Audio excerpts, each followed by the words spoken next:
Welcome everybody. The EBCU are your hosts. Are the hosting will be hosting this workshop, which is one of a series of workshops we run every month.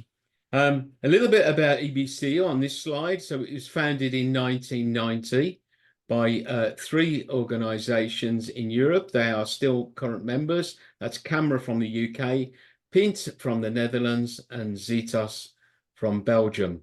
And in 2023, it was established as a non-profit organisation in Brussels. Currently, we've got 19 member organisations in 17 different countries. So if you're a member of one of those organisations, you are also a member of EBCU. So with that, we've got 180,000 beer consumers we represent. And our mission statements there, some of them, there are others, but it's clearly to promote and maintain the diversity of beers, good quality beers, ensure that consumers get the best information they can, and also to protect consumers from unfair pricing. There's a number of projects we run, which you can find on our website. In terms of our goals, it's about consumer policy, beer education, beer and well-being, environmental aspects, and beer culture.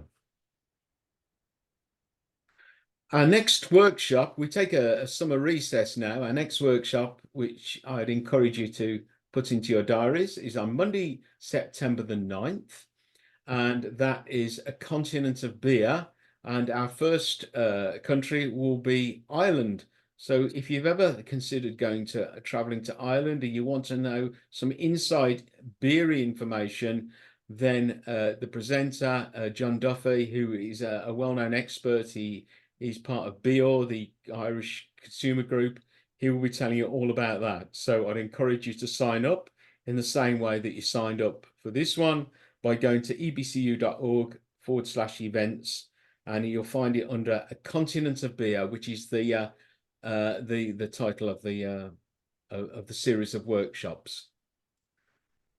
Right, and without further ado, I'm going to hand over to Chris Gooch, who is the head brewer and owner of Teme Valley Brewery, which is just down the road from me, because we're both from Worcestershire. So I know Chris very well, and I'm sure you'll have an enjoyable evening this evening hearing about green hop beer. Welcome, Chris, and over to you. Thank you, Brett. So I'm not actually the owner. I've been with the brewery since 1997, but Annie, who owns the pub, owns the brewery as well. Just to say, I am happy to be here. As I've got older, my face doesn't reflect all the positive emotions as much as it used to. So even though my visage may be quite grim, just take it as read that I'm really pleased to be here and looking forward to it. We'll just make sure I've got the screen up. So can everybody see that? Perfect. Yeah. Yep. So the question mark is there because if you really wanted to hear me talk about hops, I could easily go on for an hour and a half. Generally speaking, it's very difficult to get me to stop. So we'll set the stopwatch going, and I'll give you the short version.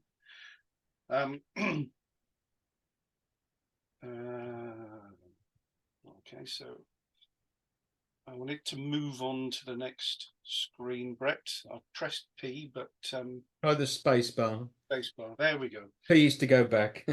Okay, so some of these photos are actually from Pint Taken, which is the local camera magazine that Brett helps to edit. Some of them are from Charles Ferrum, which is a local hop merchant, and some of them are from my own collection over the years. That is a bag of freshly picked hops. Those are green hops. They've got some leaves and stems in them, so they'll have come off the picking machine before they went through all the screens that take out the things we don't need for brewing.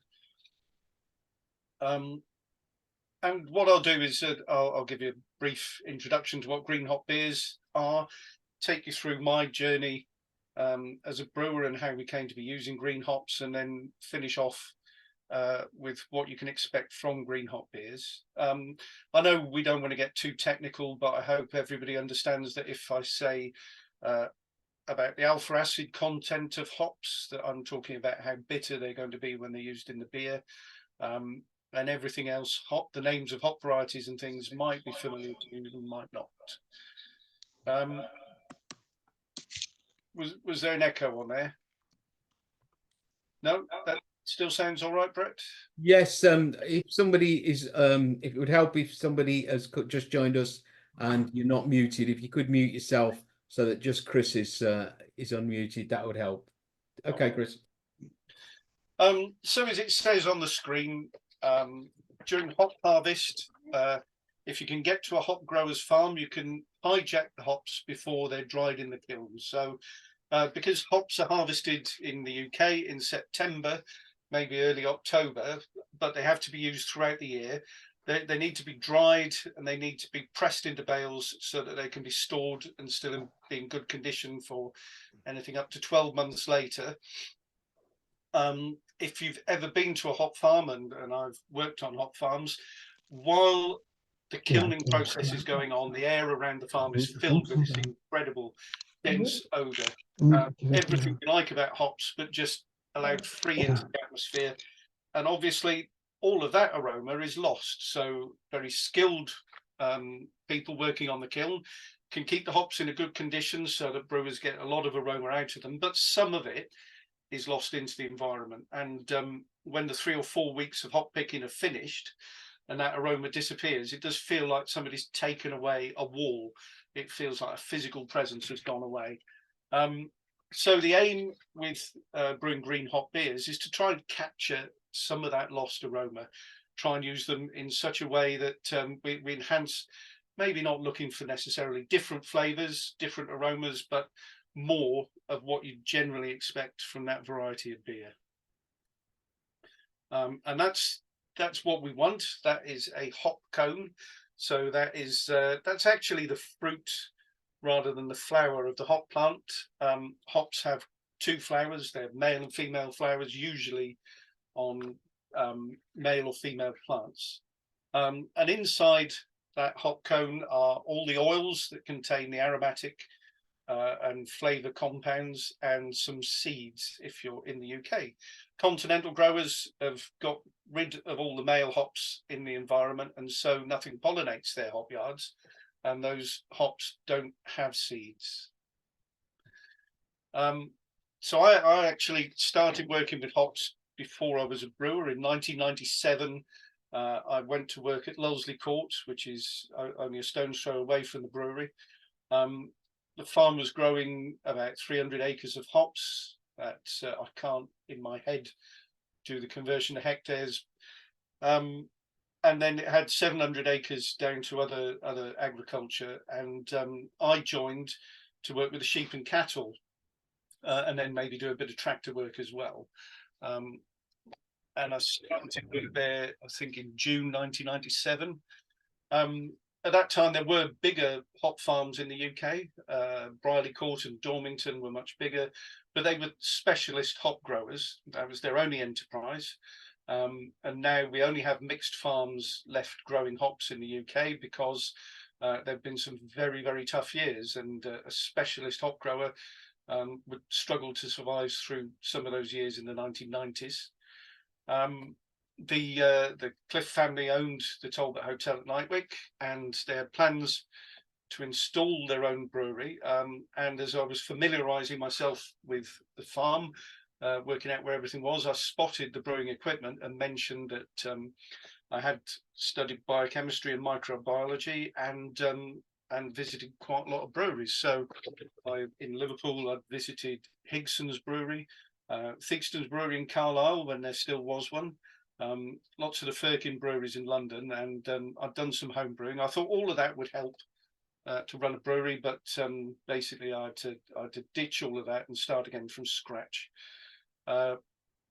We've only ever used hops from Herefordshire and Worcestershire in the beer. While Lulsley Court was still growing hops, we mostly used them from there. And even up until about 6 years ago, I could walk out of the brewery door and throw a stone and hit a hop yard. But the sad truth is that UK hop growing has shrunk and shrunk. And even in our part of Worcestershire, the hop farms are a bit thin on the ground now.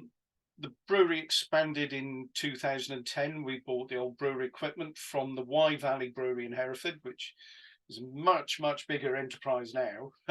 We went from 5 barrels, which is 8 hectolitres, and now in one go we can brew 10 or 15 barrels at a go. We still mostly make cask conditioned beers, but we also make bottle conditioned beers, and we do make a kegged lager as well, but all using hops from within the British Midlands. And although there were only 330 breweries in the country in 1997, there's a lot more competition out there now, and people have greater expectations of professionalism. So along the way, I've passed the Institute of Brewing and Distilling General Certificate and the diploma, and my academic course has finished there because that was so much work. I don't fancy taking on anymore. And then the brewery's been SALSA accredited for 9 years, which is an independent audit showing that you meet standards of legality and good practice. Chris, we've got one question. It's come up. It's saying it's from Carl, and Tom has asked the same question. Are green hops, wet hops, and fresh hops, which you've used, all the same? And if not, what are the differences? So wet hops is what I've heard American brewers use to describe them, and they are the same. They haven't been processed or dried in any way, so used very quickly off the farm. The picture there is of hops after they've been dried in the kiln. They're allowed to cool off, and they go through a process called feathering in the UK. So they take in a little bit of moisture to help the strength of the cone as it passes through the brewing system. The way we use green hop beers has changed over the years. So in 1987, Paul Soden, who had been the entrepreneur at Jolly Roger Brewery in Worcester, was a brewing consultant, and we brewed 2 green hop beers. I don't think we even recorded the variety. It was such a novelty. Elsewhere in the UK, Wadworth would always brewed a harvest beer called Molten Hops, using the first barley and the first hops harvested in each year. But those hops had been dried in a kiln. King and Barnes brewed a harvest ale, which also used some of Sussex's first hops, but they weren't green hops either. Without doubt, somewhere in the country, people were brewing green hop beers, but they weren't shouting about it. And certainly in the past, the first people to use hops in beer would have used fresh hops. So it's not a new invention. It's probably a little bit older than other ways of getting hops into beer. In 1998, as I've put there, I was well in my stride as a brewer, and hop picking lasted for 5 weeks then, so I could coordinate with the foreman on the farm to brew 5 different beers as the varieties were at their best, as they were ripest. That also managed to keep me out of the picking machine, which is one of the most stressful places you can work, I think. The gaffer, the boss, will be after getting everything done as quickly as possible, and everybody else will be trying to slow it down a bit so that nothing breaks down. The picking machines in the UK tend to be from the 1950s and a little bit fragile. And that year, 1998, in October, we managed to put all 5 of those on the bar at the Talbot together. And we carried on while we were on the 8 hectolitre plant, brewing 5 beers in every hop picking, maybe 6 sometimes. 1999, we actually stopped trying to fit them all on the bar and put them in a room at the pub, and tried to invite people. But remembering that 1999 was well before most of us were capable of using the internet, we had very limited reach and very limited ways of promoting it. So it usually came down to me and a few friends sitting in one of the rooms at the Talbot, trying to drink 6 firkins of beer on our own. Woodbury Brewery, which we miss a lot, was up at Great Whitley down the road from us, and they produced a green hop beer as well. And then 2010 was when we expanded the brewery. So up until then, it was unbearably busy during hop picking. And as the weather has changed and as the acreage of hops in the Midlands has shrunk, hop picking has gone from lasting from the very beginning of September well into October until now. 4 weeks is the longest it will run for, and sometimes if the weather's very hot, even 3 weeks.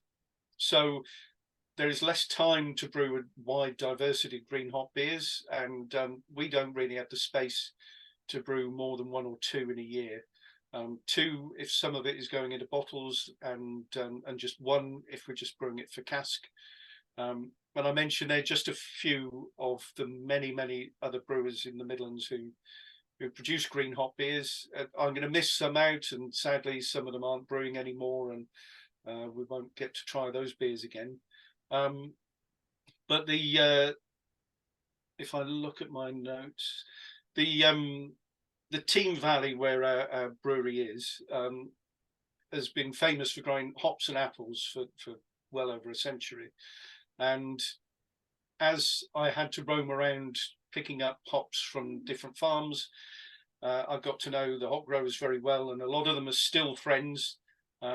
Are still very passionate about the industry. And in 2020, when lockdown and furlough were coming in, I still had to work in the brewery. I still had to keep the brewery running, but it was a very short working week, and furlough wasn't flexible, so I had to find another job to do as well.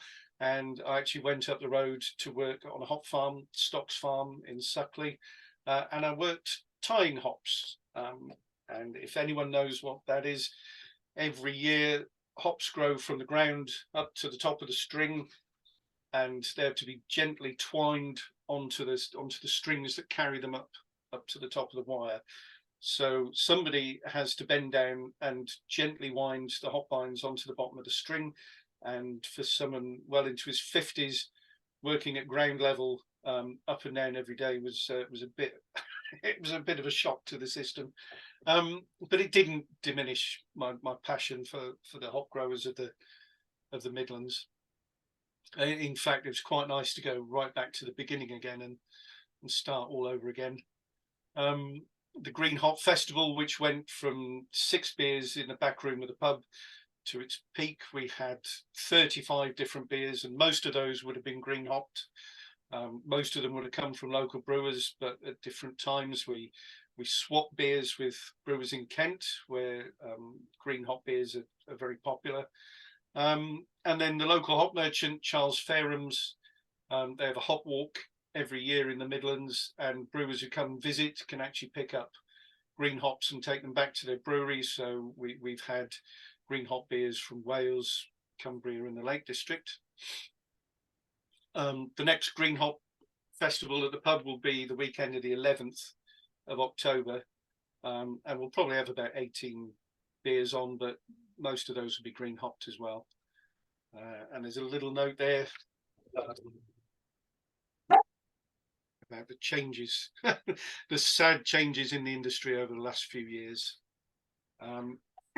Chris, one question. It's a dry question at the when the slide changes, if that's okay. Yep. So Anna has asked, in Germany, we use the hops a maximum of 8 hours after harvesting when brewing a green hop beer. Yeah. I notice in England, brewers tend to use old hops, at least that from a German point of view. So how long after the harvest do brewers in the UK use green hops? So we use them on the same day they've been picked, and we start brewing in the morning at 7 o'clock, and the copper comes to the boil at around about 1 o'clock or 1:30. So we have to fetch the hops from the farm between 8 o'clock and 1:30 to get them into the beer. So we never use hops that are more than 4.5 hours old. If you are outside of the hop growing areas, if you're not in the Midlands or you're not in the southeast, you might extend the time after picking and put them in a beer a bit later. But you'd be wise to keep them cold, keep them refrigerated if you were doing that. Because as I mentioned further on, hops are 85% moisture when they're picked, and they compost very, very quickly. So if you could spread them out, if you could give them some air and let air move through them, you might keep them successfully overnight at room temperature. But if they're in a sack all crammed together and wet, they'll compost and turn bad very quickly. So I agree with Anna. I think 8 hours would be a maximum, unless they're refrigerated somewhere. So on the left-hand side, it hasn't reproduced very well in the photo, is a bottle of our green hop beer, the Hop Nouvelle, and that's what's in the glass. And then next to it are the dried hops. And then on the right, that looks like a pint of that to me, which is another one of our beers. And that's an action shot of the cones after they've been stripped off the bines in the picking machine. They go up a series of elevators, and then they're separated from the leaves and the stems further on. So making a green hop beer is not difficult. The hops go into the beer at the same time and using the same methods that you would with dried hops. But as I pointed out there, you've got to use considerably more. So 6, probably even 7 times as much in weight as you would for dried hops. And that presents a big logistical challenge. Obviously the beer in the copper is boiling, so having the lid open to put hops in is quite arduous. There's steam coming from everywhere. It might only take 30 seconds to put dried hops in, but if you've got 7 times as many, that's 7 times as long. And then you've got to persuade them to sink. So dried hops, generally not that full of air, they're not that buoyant. They'll sit and mix in the boiling wort really quite quickly. But fresh hops, they've got a tendency to form a really dense cap on the top, and all of them have to sink in the beer to get the maximum aroma out of them. And I touched there on what we always leave a large margin of error. So hops are expensive. You don't really use more than you actually need, but freshly harvested hops are an unknown quantity. So we had a little bit just to cover us against the possibility that they aren't quite what we expect. And on the left, you've got what hop growers call a green sack. So a green sack is how they move the unkilned hops around in the hop kiln, and it will generally take somewhere near 100 kilos of hops. We don't bring them to the brewery in 100 kilos. We bring them in 50 kilos, which is still quite a bit to deal with. And you can see already those hops are a little bit pale. They've only been picked a few hours, but they're starting to lose a little bit of their greenness. And then on the right-hand side, you can see my hand. There was one year where we had promised a green hop beer for an event, but hop picking was delayed. The start of it was delayed. So in order to make the beer, we had to bring hop bines off a hop farm into the brewery and then pick them by hand, the way it would have been done before the 1950s in the UK. And my colleague and I took about 5 hours to pick 50 kilos of hops straight off the vine, because we had no technique and we weren't being paid on piecework like the hop pickers used to be in the 1950s. It's an extremely tedious and painful job. Hops are scratchy. There's a lot of astringent compounds in them, so those scratches feel like you've dropped disinfectant in them. And then you're not allowed to handle towels or anything in the house when you get home because your hands have literally turned black from the oils. And that was only after a few hours of picking them by hand. People used to pick for 5 or 6 weeks, and I imagine their hands were just black all the way through till after Christmas. The one compensation for doing that job was the smell, the aroma. It's still very powerful to me. It's still very evocative, and we are quite lucky to immerse ourselves in it so much. So to understand a little bit about the logistics of making green hop beers, where are we? Slide 5. You do actually have to go and get the hops from the farm, and over the years I've had the following excuses for why hops aren't ready when I get there. So the picking machine breaks down. That happens quite a lot, and then work on the farm stops. The electricity isn't on, Chris. We haven't got any hops for you because there's a power cut. That happens a lot in rural areas. One time I turned up, but I could see the fire engines putting out the fire in the kiln from the bottom of the lane, so I didn't bother. I drove on to the next farm to see if they could help me. And then it isn't unusual. Well, it's less common now, but in the past, it usually started rain the first day of hop picking, and then wouldn't finish until hop picking was over. And tractors have great difficulty moving around in the mud. The hops are wet when they go on the kilns, so it's very difficult to dry them. The workforce gets really fed up of working in the wet and mud, and instead of a 6-day working week, it turns into a 7-day working week, and everybody gets fed up. So it's not safe to assume if you rock up at a hop farm that they're going to have what you want. It's agriculture. It doesn't always work exactly the way it's supposed to. The husbandry for hop growers is incredible, because I think, as you know, they grow up in the UK up to 12 foot above the ground, and the hops are going to be examined from top to bottom for pests and diseases all through the year. They're big plants and they grow very vigorously, but it takes no time at all for red spider mite or mildew or even rattling from the weather or hail to destroy a crop. So the growers monitor the condition, and they use pesticides in the UK generally to control the damage from pests and fungi.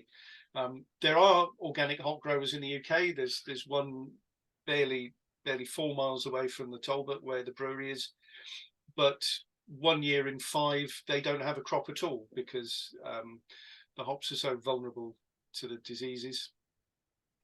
The growers grow a number of different varieties on the farm so that they ripen and they get harvested in sequence, so they can always pick hops at the best condition in a good year and get the best price for them. And the pesticides that control diseases and insect pests can't be used too close to harvest, so there's a withdrawal period. Now, it used to be 2 weeks. It might be a bit longer now, but this is to ensure that there are no pesticide or chemical residues in the hops when they go on to be used in beer. So during that withdrawal period, the hops are vulnerable to spoilage from a number of different directions. You can see there that's managed to capture perfect conditions for hop picking. Most years you wouldn't quite manage to get something as nice as that. You can see the tractor pulls the trailer down the rows, the hop bines are laid onto the trailer, and then the guy at the top is cutting the thick growth off the top of the wire, which makes me think those are Golding's hops.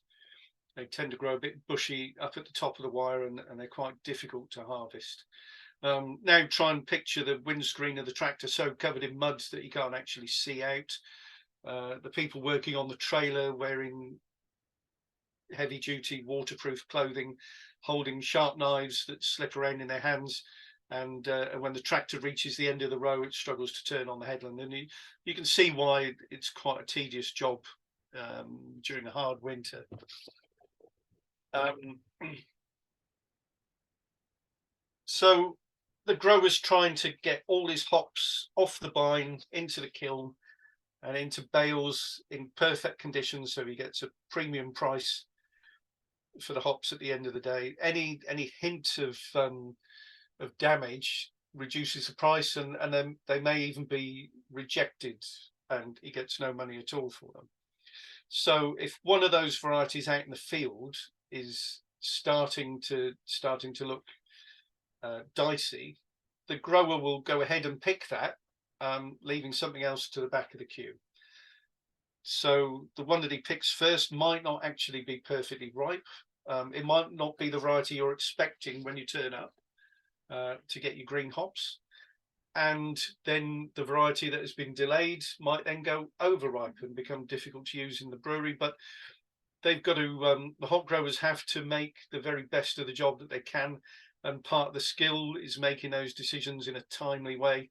Otherwise, you could literally be left with nothing. And you know, I've got a lot of admiration for the hop growers we've still got in the UK. They're determined, they're stubborn, even to the point of insanity. I think especially since lockdown, the rewards for being a hop grower are scant. It's a hostile environment out there. Leaving the EU hasn't done anyone any favors either, and those pesticides that they use for protecting the crop, there's quite a good chance in the near future that they won't be cost effective in the UK, because obtaining a license to use them just for the territory of the UK, just issued by the UK government, isn't cost effective anymore. So the future is tenuous. But as I said, they're determined and stubborn, and our growers in the Midlands have been at the forefront of innovation. So they've adopted varieties that have lower inputs, lower pesticide inputs, they're more disease resistant. They have grown varieties that don't express typical traditional British hop aromas. So they're there for brewers who want something a little bit different in the future. And as I said before, every single farm growing hops is a mixed enterprise. So they're not just skilled at growing hops, but skilled at keeping livestock, growing apples. The aim being that at least one of those enterprises on the farm will be successful in any year, and it'll support you through the bad years on other ones. We are, like all areas of agriculture, the growers are getting older, and there aren't that many young people willing to take on the challenges and the colossal investment of running a hop farm. It's easy to let all of that sound very pessimistic, but there's a lot of reason to think that the UK's brewers and international brewers still have a great appetite for British hops, and that the future, let's say when we turn a commercial corner in the whole industry, will be a bit more rosy for hop growers as well.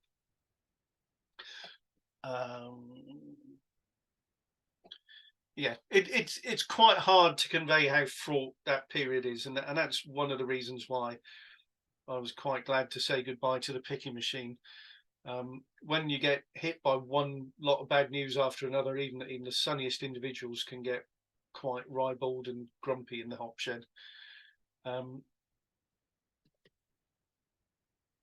Perfect hops, the ones that are going to make the grower the most money.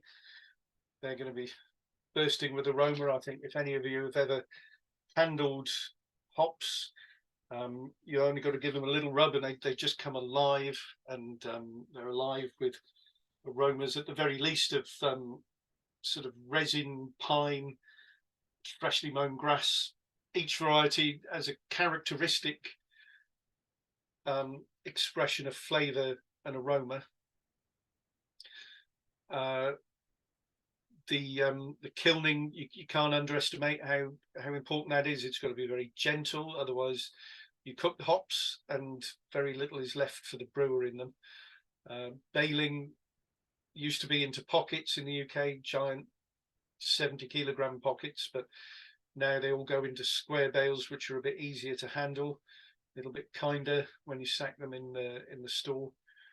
And then they passed on to the hop merchants, and they are graded and assayed for quality. So that usually means a chemical test to see how much alpha acid is in them, so that we know before we put them in the beer how bitter they're going to make the beer.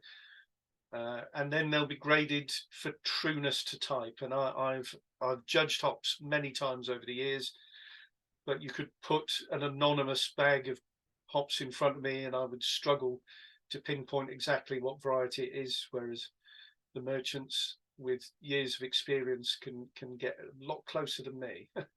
Not always perfect. Generally speaking, the aromas from hops are so overwhelming that by the time you've smelled 4 or 5 samples, you haven't got a lot of resilience left in your nose to smell the rest. So that's that's hops on the kiln. They're just checking by running their hands through them to see whether there are any spots that haven't been properly heated. So if you had a cold spot in the kiln, those hops would be too wet, and they can't go forward to the baler like that. They'll either go mouldy in the bale, and when the brewer opens up his packet hops, it'll be cross, or there's a risk of spontaneous combustion if they were much too wet.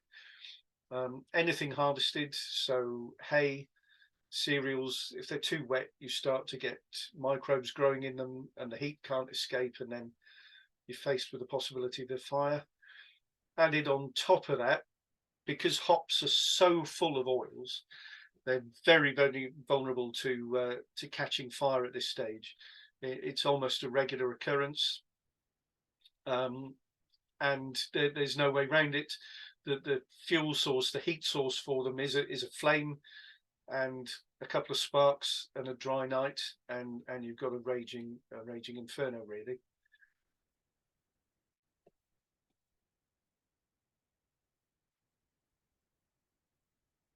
So, having said how difficult hop harvest is for the hop grower, for the brewer, we're now faced with a completely unknown quantity. We know what the variety is, even if it isn't the variety we expected when we started the brewing day.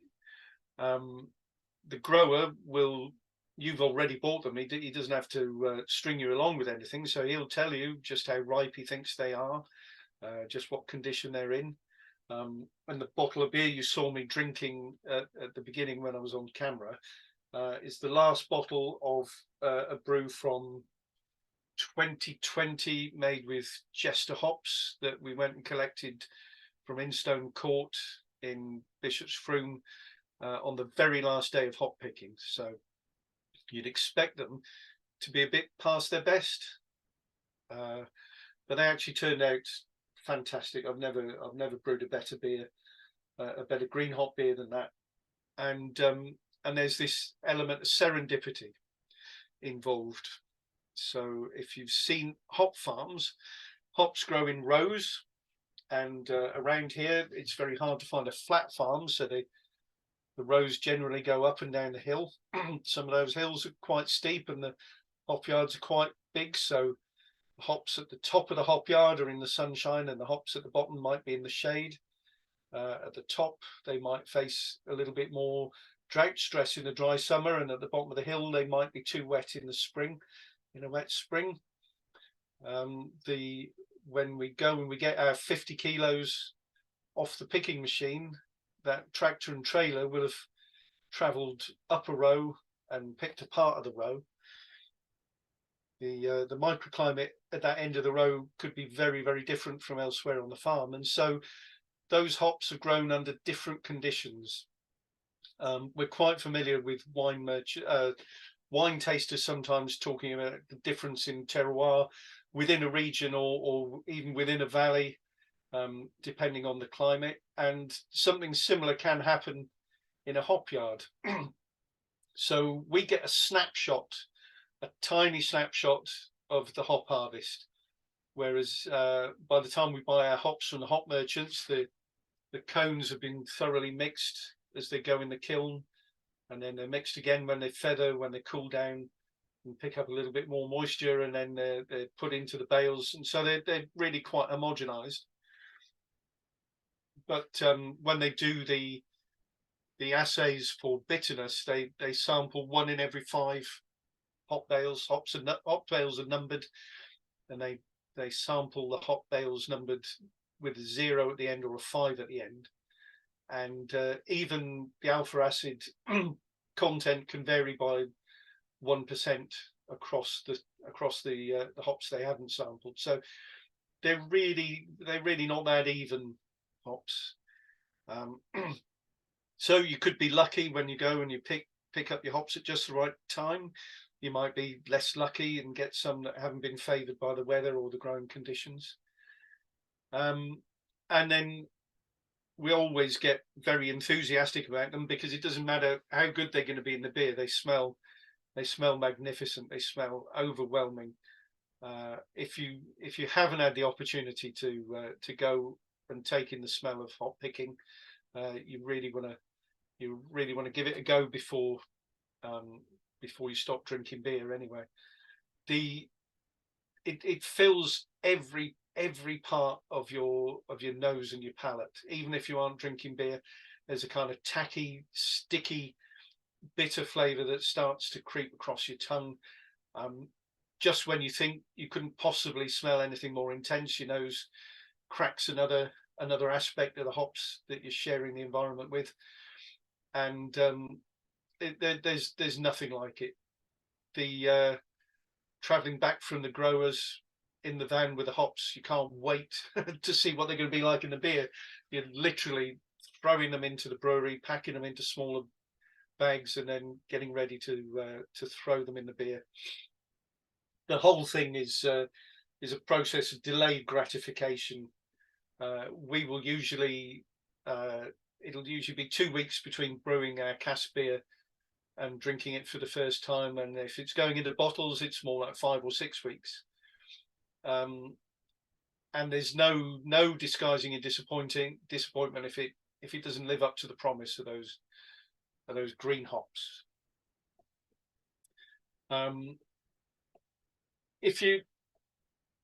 Most brewers will use several hop varieties in a beer. They might use one hop variety for bitterness. They might use 2 or 3 for aroma. You can find a lot of brewers who will favour a particular hop and use it on its own. So a lot of brewers in the UK feature Fuggle or Goldings as a single hop. There's some outstanding examples out there, but it's much more common for brewers to draw on the best aspects of at least 2 varieties for aroma. But each farm is obviously only picking one variety of hops on a given day. So the hops you bring back to the brewery will always make a single variety hop beer. And because so many brewers in our region are brewing green hop beers, they may all end up with different varieties. It isn't unusual to find people have been to the same farm on several days and they've all brewed with the same variety of hops, but they were picked on a different day, and so they express different characteristics. And then obviously all breweries use different brewing equipment. A lot of us are on different water supplies. We have different techniques in the mash tun, different enthusiasms for the amount of hops we use. There's different yeast involved. So even if we ended up taking hops from the same farm on the same day within an hour of each other, the beers are going to be different in several different ways. A lot of us prefer to make very pale beers so that the malt character is quite subdued and the hops are allowed to feature really prominently. It makes a lot of sense to me that people get a quite intense hop hit from a green hop beer with little distraction from the malt. I don't actually use green hops for bitterness anymore. Within hop varieties, you can get a difference in bitterness from year to year, a different in alpha acid.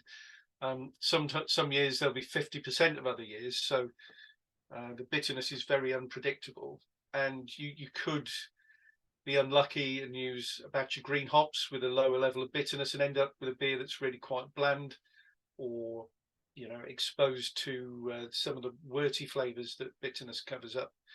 So we always use dried hops for bitterness, and then 50 kilos of green hops for aroma if we're doing 10 barrels, or 75 kilos if we're doing 15 barrels. And the beauty, or part of the beauty of the process for me, is that the rest of the year I'm trying to nail down the consistency of the beers so that we get as little variation as possible. As a small brewer using really quite basic equipment, I think customers understand that as ingredients vary from year to year, and perhaps as the brewers have a different focus on the flavour of the beer over the years, there is going to be variation. There shouldn't be a variation that people notice between two different brews, but we do wobble around the specification quite a lot. I think it's part of the charm of having handmade beers and small scale brewing. But generally speaking, we're trying to tie down to a specification that everybody would recognise from brew to brew, and having the freedom to brew with green hop beers and have absolutely no idea what's going to come out, to have it as a spontaneous process with an unpredictable result, it's quite nice. It's always a relief to find it's been successful, and to go back to doing things the other way, where we know exactly what we've got and what we've nailed down. But yeah, it is a moment of freedom throwing those hops in.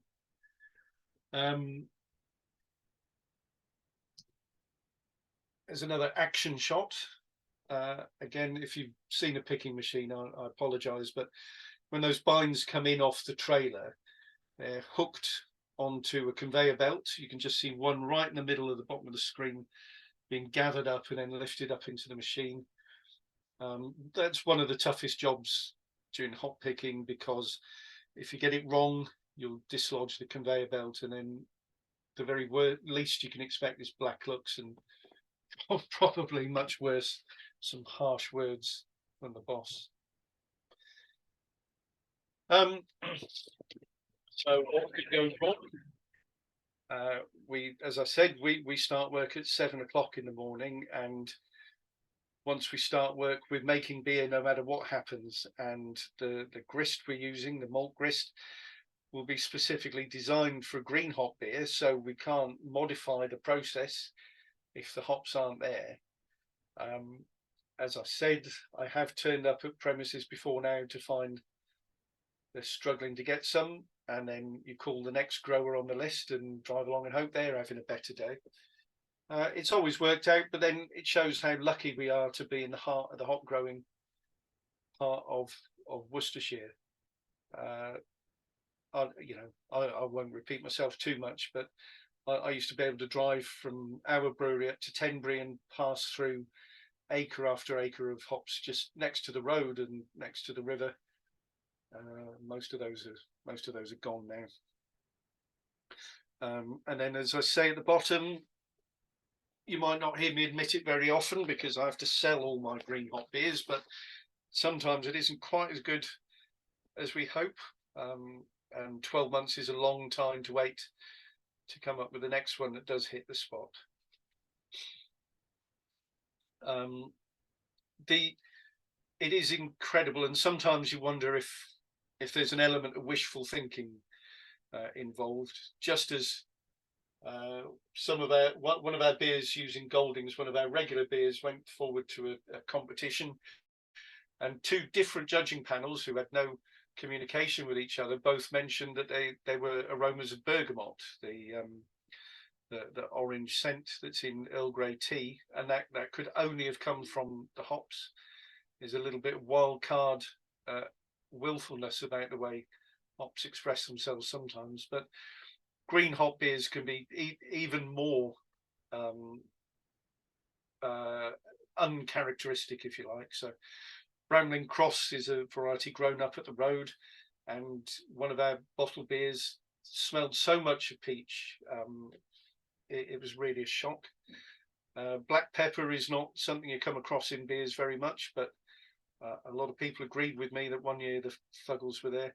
And Challenger is a variety that it's a dual purpose variety. It's most usually used for bittering, not often used for aroma. It can be a bit undistinguished, but if you get it as it's perfectly ripe, as everything is spot on, then it just smells like every English hop variety there is. It's hard to describe how impressive it is when you think you might have a mundane beer and suddenly whoosh, it takes your head off. And if you are a cook, if you do enjoy using fresh herbs in the kitchen, you know that they don't give you a different flavour necessarily, but you get more of it. It's more intense. If you can bring the food straight to the table, enough of it lasts to make a real difference to what you've got.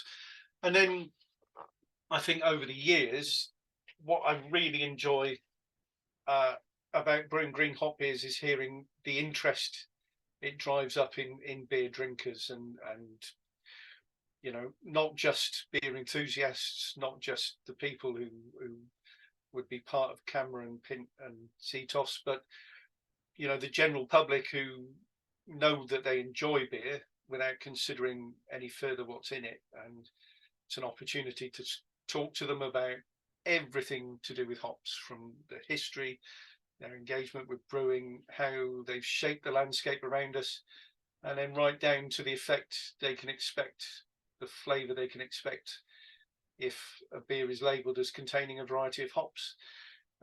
At the beer festivals, people will have different favourites. They'll have conversations that converge on the intent sometimes about the relative merits of the beer, but at least you know then that they're going to remember when they go away that beer is a joint effort. It's an effort across the agricultural community, the people who facilitate the supply of ingredients to the brewers, and then the brewers, the landlords who sell the beer. All of that is integrated, it's interlinked. If one link in the chain fails, then you know the rest of us are in trouble. I enjoy telling people that Fuggle hops, when they're grown in Europe, are actually sold as Styrian Goldings, because the terroir, the environment of growing and the climate in Europe is so different that the hops express a completely different character to what they do when they're grown in the UK. And I like to emphasize to people that if we allow the UK hop growing industry to disappear, we may be able to buy British hops grown by enterprising hop growers elsewhere in the world, but the terroir will be gone. They'll be different, and that aspect of traditional British beer and brewing will have disappeared. It's a perpetual worry for those of us invested in Britain's beer tradition. And if you're in the UK or you're visiting the UK, and you can time your arrival to round about the second week in September, all the way through to the end of October, you should come to the Midlands or the southeast of England to get the richest variety of green hop beers.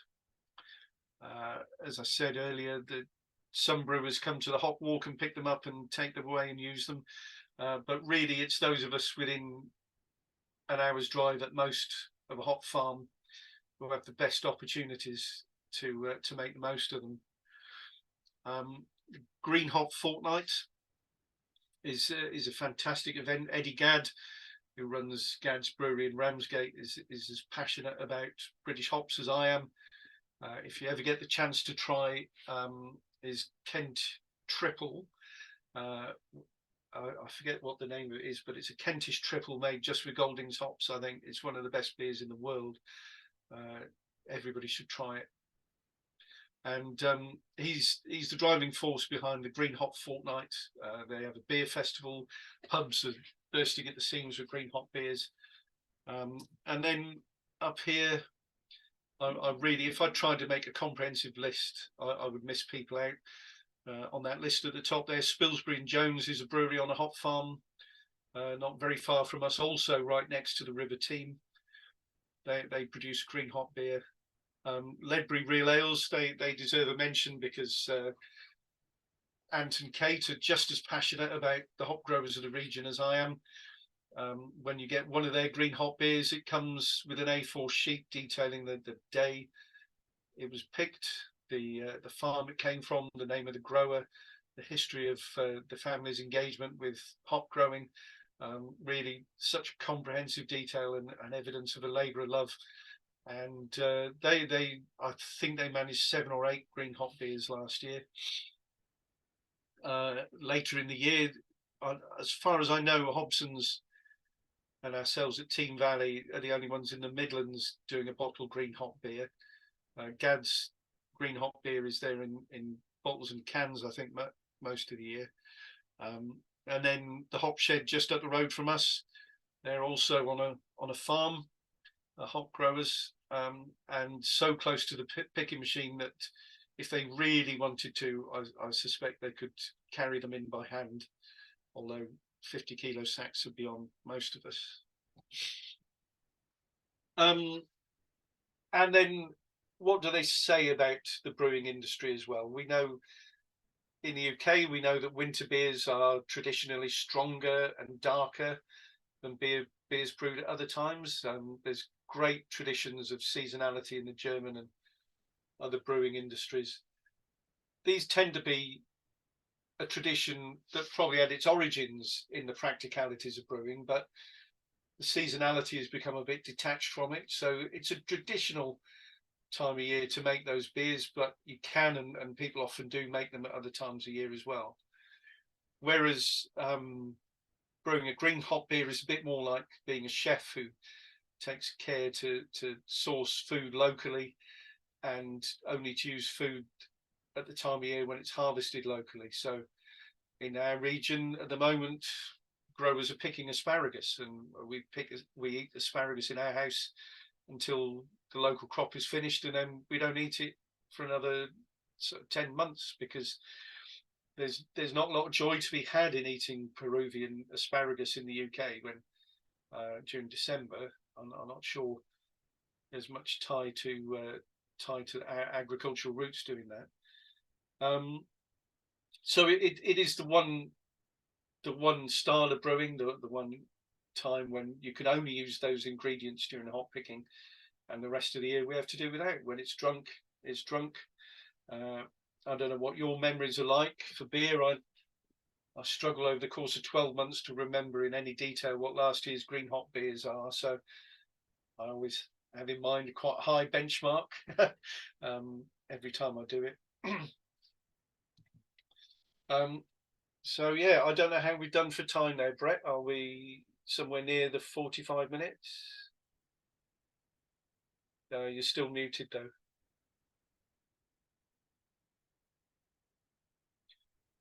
There you go. You were back for a second there, Brett. I can't. I'm sorry, Chris. I was just saying you're about just hit the spot just nicely. I think we're just a good time to conclude. Feel free if there's anything else you want to add. We haven't had any more questions. I suggest everyone's been enthralled and just taking it all in.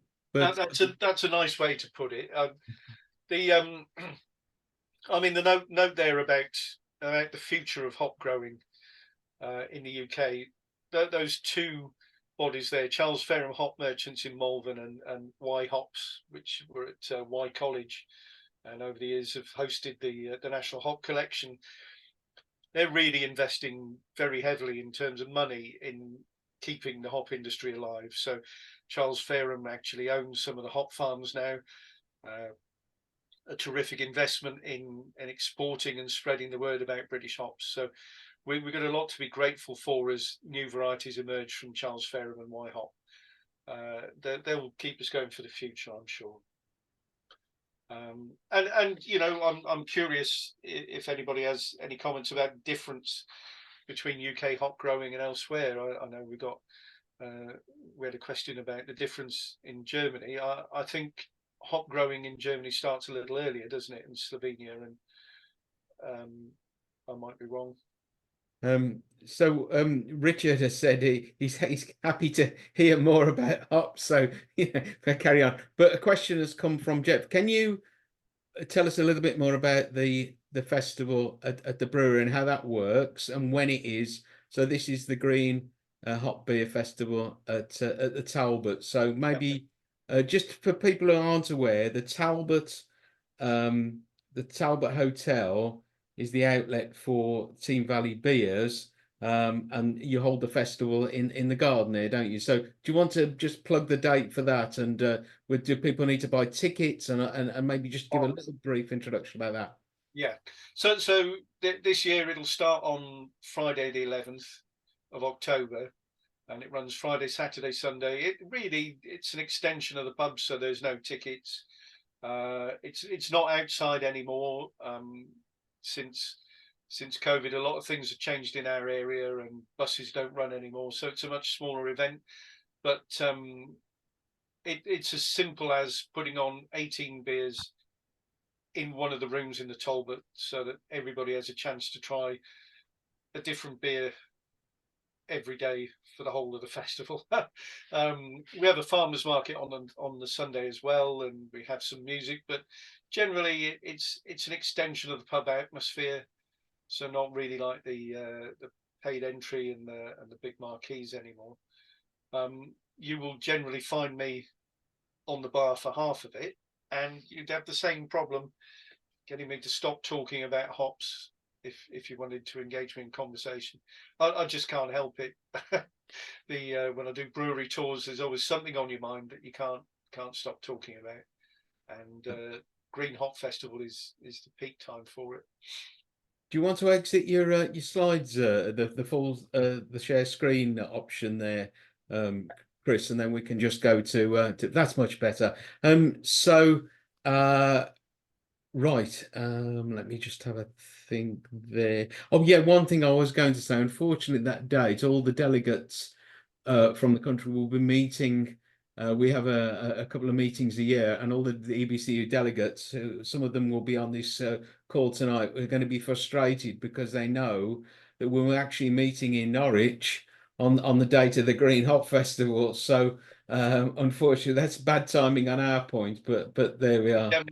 So perhaps bearing in mind for next year, it'll be the weekend of the second Sunday in October. That's Well, there you go. There you go. You can put that in your calendar. Right, another question has come in. Is the GAD Kentish triple called High Tide? It is, yes. It is, yes. Yeah. Okay, Jeff, that's answered that. Right. Okay. Brilliant. Well, thanks, Chris. That's been absolutely fantastic. Is there anyone else? Last chance for any questions in the chat facility. If anyone has not been able to use the chat facility and they'd prefer to ask a question verbally, feel free to unmute yourself. Otherwise, oh yeah, no, okay. So someone said you're a real optimist. Thanks, Eamon. Right, otherwise, I'd probably ask everyone to maybe unmute themselves and say thank you to Chris. And from me, Chris, thank you very much. It's been a brilliant workshop. And this workshop will, of course, be recorded. So tell your friends, it'll be available on the EBCU website in a week or two. So thanks, Chris, and much appreciated. You're very welcome. You're very welcome. Thank you, Chris. Cheers. Thanks so much, Chris. Thanks, Chris. Thank you, Chris. Thank you very much, Chris. Bye-bye. Chris, thank you. Thank you. Thank you. Thanks. Cheers all. All right. Cheers.